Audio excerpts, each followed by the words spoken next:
मैं प्रदीप शर्मा आपके अपने परिवार गोविल पॉइंट में आप सभी का स्वागत करता हूं। और आज का अगला वीडियो है भारतीय राष्ट्रीय आंदोलन और गांधी जी के प्रमुख आंदोलन और काकोरी षड्यंत्र और सविनय अवज्ञा आंदोलन, दांडी मार्च, ये सभी आज पढ़ाएंगे हम। और इसके पहले वाले 2 वीडियो पढ़ चुके हैं और ये आज का अगला तीसरा वीडियो है भारतीय राष्ट्रीय आंदोलन सीरीज का।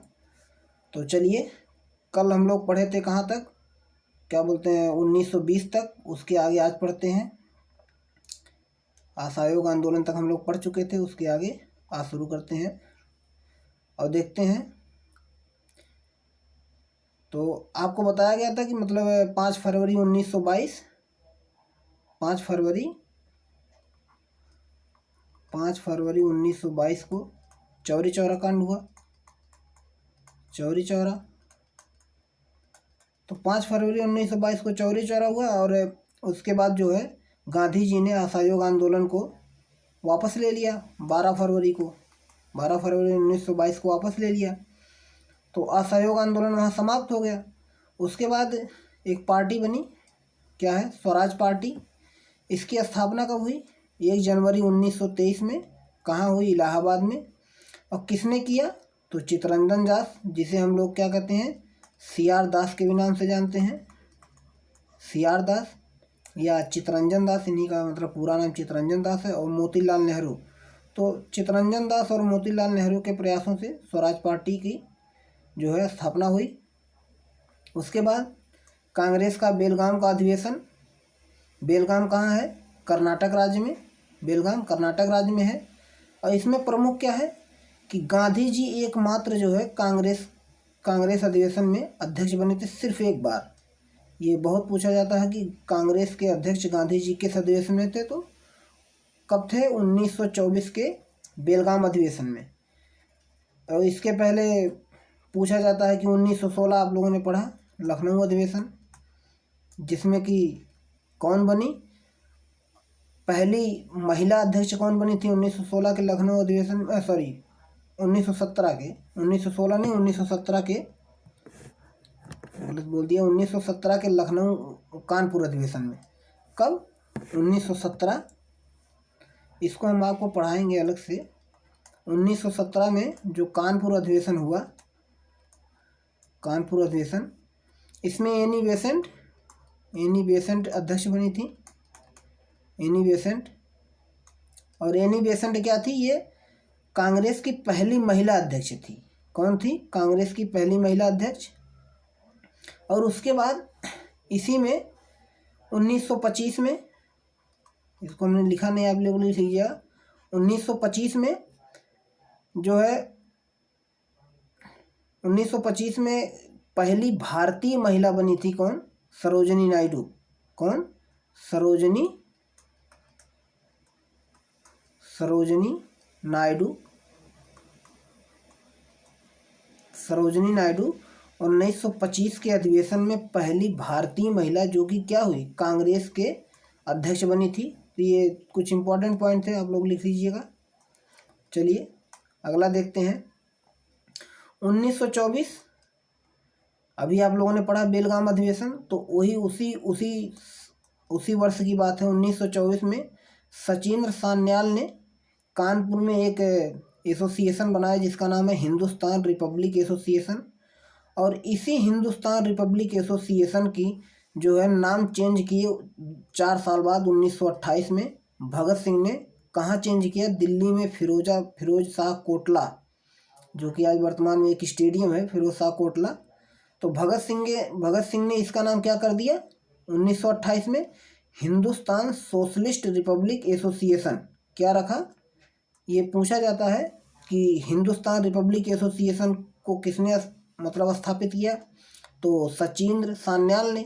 और वहीं पूछ ले कि हिंदुस्तान सोशलिस्ट रिपब्लिक एसोसिएशन, तो भगत सिंह ने। इसी का नाम जो है बढ़ाए, पार्टी यही थी।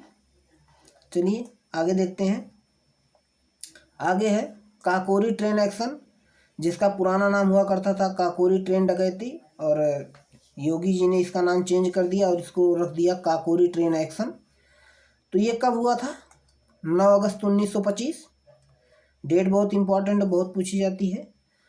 और क्या था, सहारनपुर से लखनऊ जाने वाली ट्रेन थी और इसी के खजाने को कहाँ पे लूटा गया, काकोरी नामक स्थान पे। और कितने व्यक्ति थे उसमें, तो 10 व्यक्ति थे।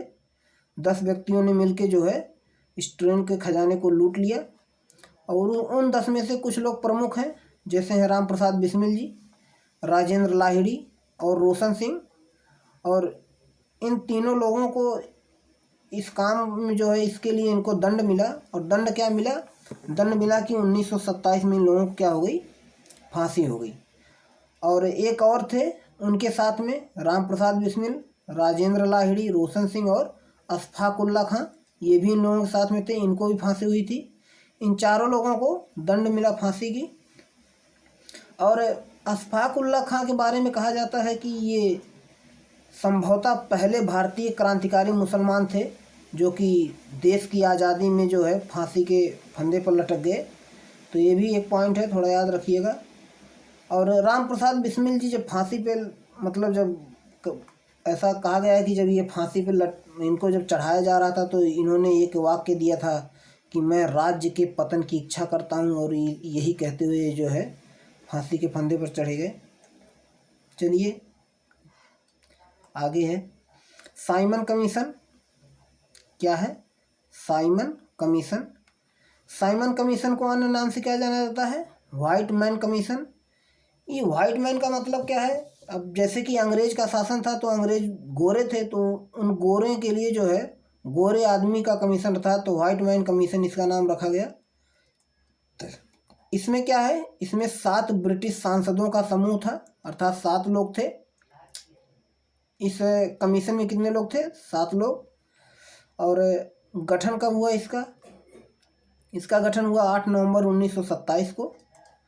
इसका मुख्य ये मतलब साइमन कमीशन आने का कारण क्या था, सबसे बड़ी बात तो साइमन कमीशन बना क्यों, तो क्योंकि मॉन्टेग्यू चेम्सफोर्ड अधिनियम, एक 1919 में एक अधिनियम आया था, मॉन्टेग्यू चेम्सफोर्ड अधिनियम। उसमें क्या कमी थी, क्या कैसे था, उन सभी की जांच के लिए जो है इस कमीशन का गठन किया गया। और फाइनली 3 फरवरी 1928 को 3 फरवरी 1928 को यह कमीशन जो है भारत आया। और कमीशन भारत आया तो अब उस पर वर्क हुआ, उसका जो भी काम हुआ, तो उसमें परिणाम क्या निकला, इसमें परिणाम ये निकला कि जब साइमन कमीशन भारत आया तो भारत में जो भी क्रांतिकारी थे आज़ादी की लड़ाई के लिए, वो लोग क्या किए, साइमन गो बैक के नारे दिए, अर्थात साइमन कमीशन वापस जाओ, ये नारा भारतीयों के द्वारा दिया गया। और इसी में एक पॉइंट है कि 30 अक्टूबर 1928 को इसी नारे का प्रदर्शन करते हुए लाला लाजपत राय जी की पुलिस लाठीचार्ज में मृत्यु हो गई। तो साइमन कमीशन गो बैक के नारे का जो प्रदर्शन हो रहा था, अंग्रेज़ों ने जो है फिर लाठीचार्ज का आदेश दे दिया और उस भीड़ में लाला लाजपत राय की जो है मृत्यु हो गई। इस साइमन कमीशन का विरोध कौन कौन पार्टी ने नहीं किया, तो 2 पार्टियां हैं, कौन कौन सी है, पहली है जस्टिस पार्टी और दूसरी है पंजाब क्या लिखा है, पंजाब यूनियनिस्ट पार्टी। तो ये 2 पार्टी हैं। ये पूछा जा सकता है कि साइमन कमीशन का विरोध किस पार्टी ने नहीं किया, तो 2 पार्टी हैं, जस्टिस पार्टी और पंजाब यूनियनिस्ट पार्टी। चलिए आगे देखते हैं अब क्या है। एक केस है सैंडर्स हत्या केस। तो सैंडर्स हत्या केस कब हुआ, 17 दिसंबर 1928 को। ये सैंडर्स कौन था, तो सैंडर्स था लाहौर सहायक पुलिस कप्तान, लाहौर में सहायक पुलिस कप्तान था सैंडर्स। और हत्या को अंजाम किसने दिया, तो भगत सिंह के नेतृत्व में पंजाबी क्रांतिकारियों ने जो है सैंडर्स हत्या को अंजाम दे दिया। और इसी के बाद बम असेंबली में भी तहलका मचा। देखिए क्या है, असेंबली बम कांड। क्या है, असेंबली बम कांड। कारण क्या था असेंबली में बम कांड का, आखिर में असेंबली में बम फेंका क्यों गया, क्योंकि public safety valve bill pass हुआ था। क्या हुआ था, पब्लिक सेफ्टी वाल्व बिल। अब इसको समझ लेते हैं कि पब्लिक सेफ्टी वाल्व बिल था क्या जिसके विरोध में इतना हंगामा हुआ। ये था कि सरकार को संदिग्धों पर बिना मुकदमा चलाए हिरासत में रखने का अधिकार मिल गया था इस बिल से। जब ये बिल पास हुआ तो जो उस समय की अंग्रेज गवर्नमेंट थी उसको ये पावर मिल गई कि बिना किसी व्यक्ति को, जो उस समय क्रांतिकारी थे, बिना किसी क्रांतिकारी के ऊपर बिना मुकदमा चलाए ही उसे अपने पास जो है हिरासत में रख सकती थी। तो इसी के विरोध में जो है असेंबली में बम फेंका गया। और बताते हैं ऐसा है कि बम जो है असेंबली में रखे खाली बेंच जो होती हैं, बेंचों के ऊपर जो है इन लोगों ने बम बहाया। और बम फेंकने के बाद में जो है इन लोगों को पहले सज़ा हुई, उम्र कैद की हुई। फिर बाद में फाइनली जो है 23 मार्च 1931 में 23 मार्च 1931 में भगत सिंह, राजगुरु और सुखदेव को जो है फांसी दी गई। 8 अप्रैल 1919 को बटुकेश्वर दत्त और भगत सिंह ने असेंबली अध्यक्ष, ये केस जो है 8 अप्रैल 1919 को हुआ था। असेंबली बम कांड कब हुआ था? 8 अप्रैल 1919 को। कौन कौन थे? बटुकेश्वर दत्त और भगत सिंह भी थे। और जिस समय बम फेंका गया उस समय असेंबली का अध्यक्ष कौन था? तो विट्ठल भाई पटेल। ये भी पूछा जाएगा कि विट्ठल भाई पटेल थे। चलिए आगे देखते हैं। आगे क्या है? लाहौर अधिवेशन। दोस्तों एकदम पॉइंट टू पॉइंट है कि आप लोगों को मतलब जैसे जितने ये वर्ष हैं, वर्ष के क्रमानुसार हम पढ़ा रहे हैं। और अगर आप लोगों को ये वर्ष का क्रम एक बार तैयार हो गया ना तो आप लोग कभी भी किसी भी एग्ज़ाम में आपको रटने समझने की सिर्फ आप समझ ही लेंगे एक बार, आपका एक सीक्वेंस बन जाएगा और आप लोगों की तैयारी जो है और बेहतर बन जाएगी। चलिए अब आता है 1929 लाहौर अधिवेशन, कांग्रेस का लाहौर अधिवेशन। इसके अध्यक्ष कौन थे? तो JL नेहरू अर्थात जवाहरलाल नेहरू। ये हुआ कब? 1929 में। इसमें क्या हुआ? इस अधिवेशन में पूर्ण स्वराज की मांग की गई कि हमें पूर्ण स्वराज चाहिए। और फिर एक पॉइंट है 31 दिसंबर 1929 को रावी नदी के तट पर नवनिर्मित तिरंगे झंडे को जवाहरलाल नेहरू ने फहराया। तो और इसी वर्ष में 26 जनवरी 1930 को प्रथम स्वाधीनता दिवस मनाने की घोषणा की गई। तो प्रथम स्वाधीनता दिवस का मतलब है जैसे हम आप लोग कहते हैं ना कि 26 जनवरी को ही गणतंत्र दिवस क्यों मनाया जाता है, जबकि 26 नवंबर 1949 को ही संविधान बनकर तैयार हो गया। तो और कहते भी हैं कि 26 नवंबर 1949 को संविधान का पूरा अनुच्छेद लागू नहीं हुआ और बाकी कुछ ही अनुच्छेद 16 अनुच्छेदों को लागू करके बाकी अनुच्छेदों को जो है 26 जनवरी 1950 को लागू किया गया। क्योंकि 26 जनवरी 1950 को ही गणतंत्र क्यों मनाया जाता है? तो उसका कारण यही था।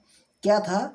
कि 26 जनवरी 1930 को लाहौर अधिवेशन के बाद इसी में प्रथम स्वाधीनता दिवस मनाने की घोषणा की जा चुकी थी। इसीलिए जो है 26 जनवरी 1950 से जो है राष्ट्रीय मतलब क्या बोलते हैं उसका रिपब्लिक डे मनाया जाता है।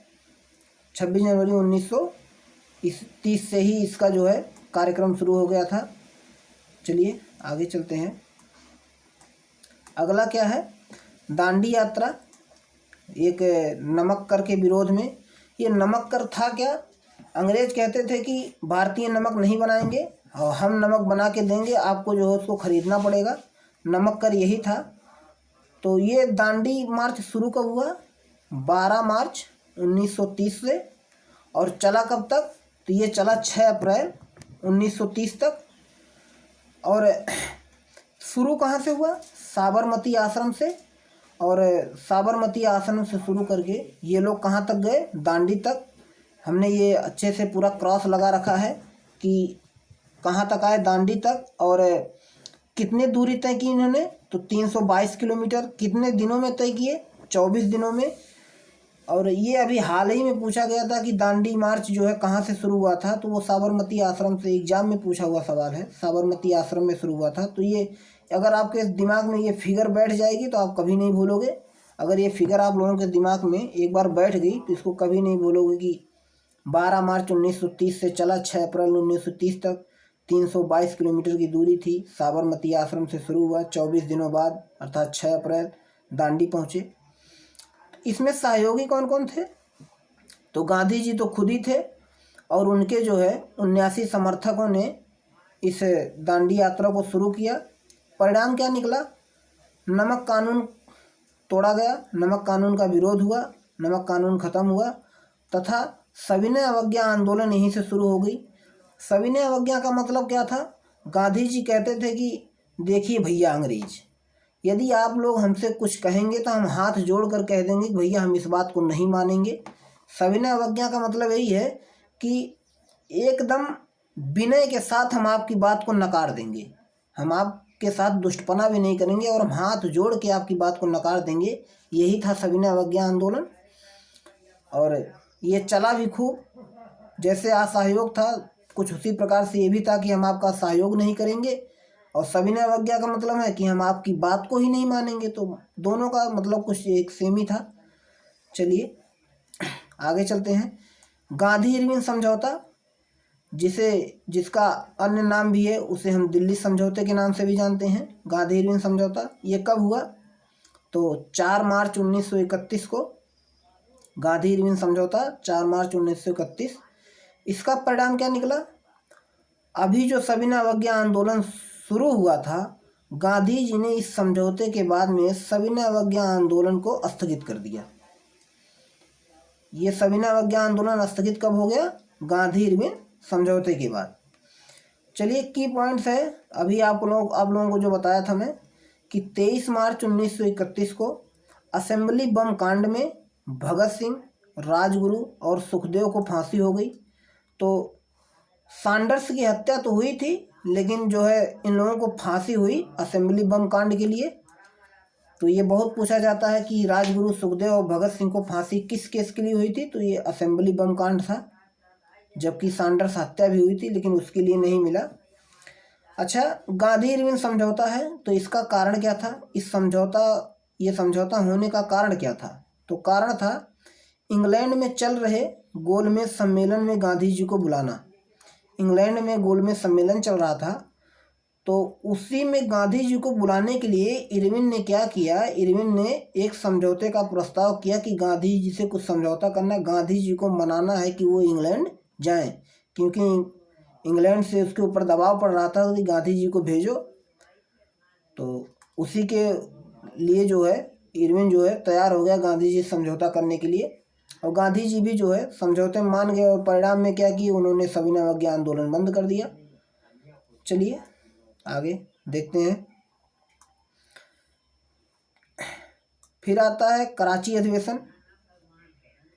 एक सेकंड, यही है आप लोग। हाँ, उसके बाद आता है कराची अधिवेशन 1931। कराची अधिवेशन 1931। अध्यक्ष कौन थे इसके? सरदार वल्लभ भाई पटेल।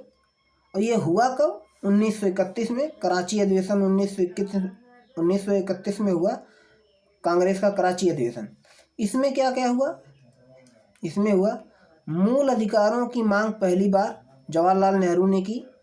मूल अधिकार जो हमारे फंडामेंटल राइट्स हैं संविधान में, उस मांग को लेकर सबसे पहले इसी अधिवेशन में जवाहरलाल नेहरू ने बात की। दूसरी चीज़ क्या है कि गांधी इरविन समझौते को स्वीकार कर लिया गया। जो गांधी इरविन समझौता हुआ था कि गांधी जी को इंग्लैंड जाना है दूसरे गोलमेज सम्मेलन में, वो इस अधिवेशन में सभी लोगों ने, जो कांग्रेस के सदस्य थे, वो लोग मिलके इस समझौते को स्वीकार कर लिया और गांधी जी को जाने का प्रस्ताव जो है वो पास हो गया। तो जब ये प्रस्ताव पास हुआ तो गांधी जी ने एक वाक्य कहा कि गांधी मर सकते हैं परंतु गांधीवाद नहीं। गांधी जी का ये कथन था कि गांधी अर्थात मैं मर सकता हूँ लेकिन हमारे विचार कभी इस देश से नहीं मरेंगे। ये गांधी जी के, और सच्चाई है, आज भी गांधीवादी बहुत हैं। चलिए आगे देखते हैं। आगे है गोलमेज सम्मेलन क्या है। अभी आप लोगों ने पढ़ा कि गोलमेज, ये गोलमेज सम्मेलन होता क्या है और ये गोलमेज सम्मेलन रखा क्यों गया? सबसे बड़ी बात तो ये है, इसका कारण क्या था? गोलमेज सम्मेलन होने का कारण क्या था? तो अभी आप लोगों ने देखा कि साइमन कमीशन या साइमन आयोग आया था, तो उसी की रिपोर्ट जब इंग्लैंड पहुंची तो उस रिपोर्ट को वो लोग देखते हुए, अंग्रेज़ों ने इस रिपोर्ट को देखा और उसके बारे में किया कि अब ऐसा है कि उनका जहाँ जहाँ वर्चस्व था, मतलब जिस जिस देश पे वो लोग कब्जा किए थे, जिस जिस देश पे शासन चला रहे थे, वहाँ के बड़े बड़े लीडरों को उन लोगों ने, देखिए यही लिखा है कि बड़े बड़े लीडर को वो क्या करते थे, बुलाते थे और उनकी बात को सुनते थे और अपनी बात को कहते थे। वही उनका गोलमेज सम्मेलन था, राउंड टेबल सम्मेलन इसको कहा जाता है, कॉन्फ्रेंस। यही था गोलमेज सम्मेलन। गोलमेज सम्मेलन टोटल 3 हुए हैं। आइए देखते हैं आगे।